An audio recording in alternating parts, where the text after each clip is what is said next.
So now that we have tested that our first simulation is working as expected, let's dive into our collision objects. In this case, let's bring in the building collisions.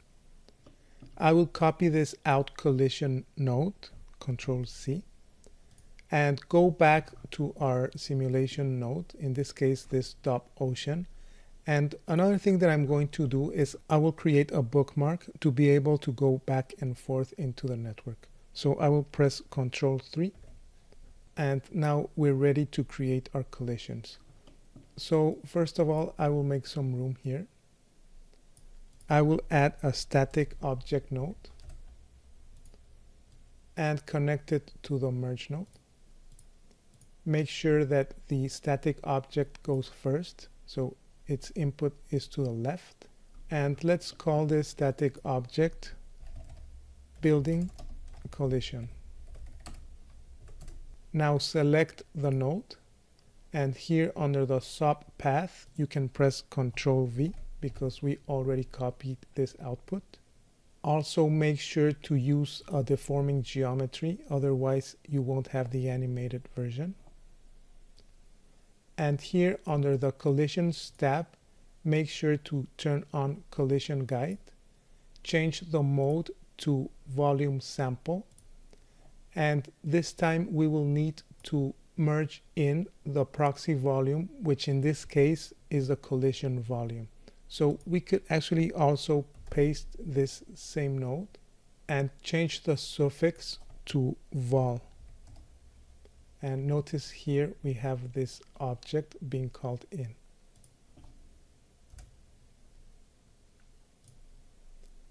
Okay, and to make sure everything is okay, let's just turn off the display geometry. You should be able to see here the collision object as a blue geometry.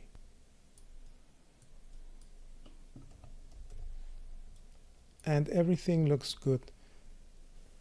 So before we commit to a high resolution simulation, let's increase the particle separation to 0.4. And another thing that I'm going to do is just temporarily bring down the size of this container so we don't have to wait so much time just to see our first tests. So go back to your flat tank initial node, find your wave tank, and we can even manually just change this size more or less to about the half. Go back to our top ocean and let's press play to see what we have so far. Okay, so one very important thing that I forgot to do is change the start of the simulation to more or less where the building is making contact with the surface. That way we don't need to wait so much to start looking at the results. So I will do that now and create a flipbook just to see where we currently stand. Okay, so I'm back after a few hours of rendering, and I want to show you this flipbook. To be honest, it's not very promising. I was really expecting something much nicer. So I took the liberty to increase the resolution of the flip simulation.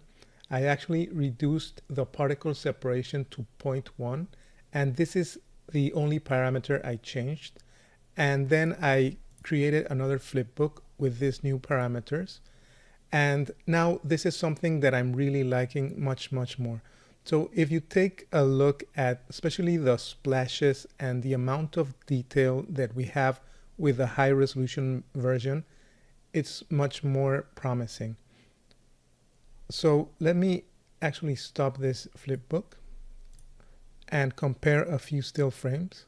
For example, here on 220, where the concrete is crashing on the surface, we don't really have much detail.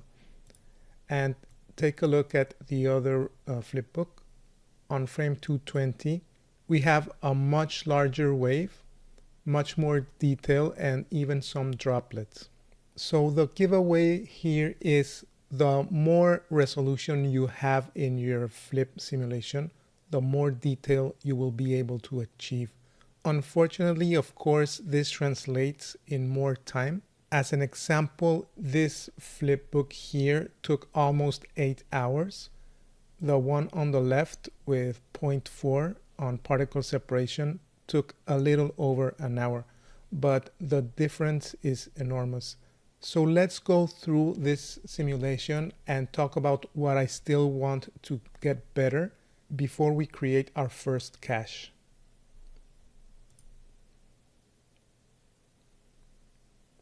So of course we're missing the terrain collision, so we need to add the collision. That would be one thing. Another thing that I'm seeing, the splash may be a little bit too high, so I may take care of the height with some drag.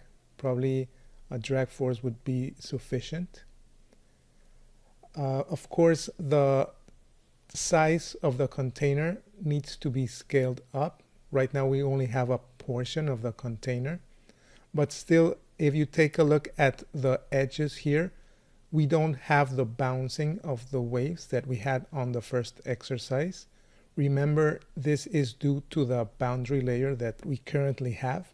And one final thing that may be optional depending on how much time we have to cache or how far away we are from the camera, we could actually achieve a little bit more of detail if we reduce the volume resolution. So let's go through these things.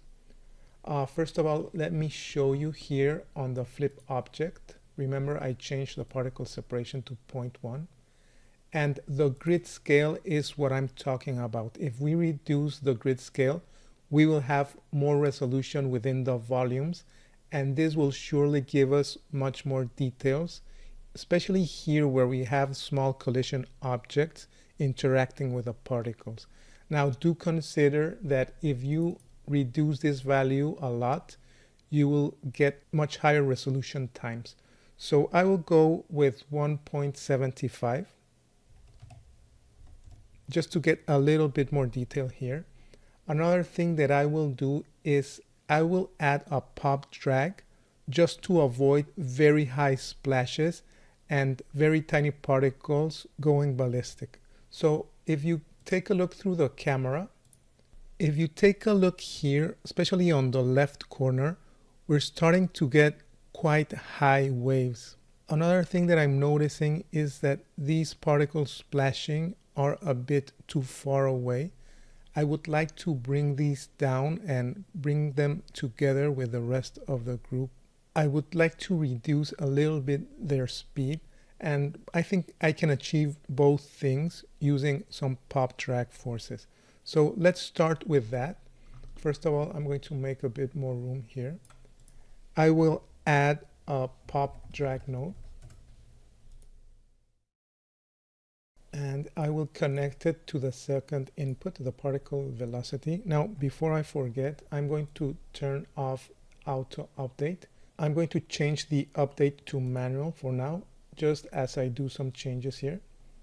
And I will actually go back to frame 1, just to avoid having the simulation trying to cook. Now, back to my pop drag. I only want a slight amount of drag. I really don't want to make this force too great, because in the end I only want a subtle effect. So you can go with 0.1, probably even 0.2, but I wouldn't go higher than this. So another thing we mentioned that is missing here is the terrain collision object. So again, I'm going to make some room here. I will add another static object. We can merge these two objects with a merge node.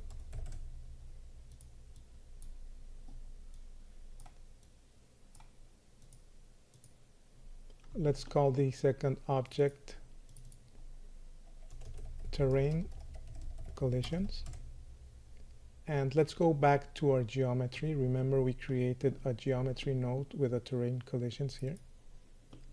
I'm going to copy the out collision geo, Control C, and go back to my DOP network. And here under my static object node, I'm going to look for the sub path and use the Control V to paste this output. In this case, we don't need a deforming geometry. So for the building, we did turn on this option. here it won't be necessary. It's usually faster to calculate if you have a static object. So let's scroll down here in the collisions tab. Make sure to turn on the collision guide and change the mode to volume sample. Now remember, we need to point to where our SDF is in subs level.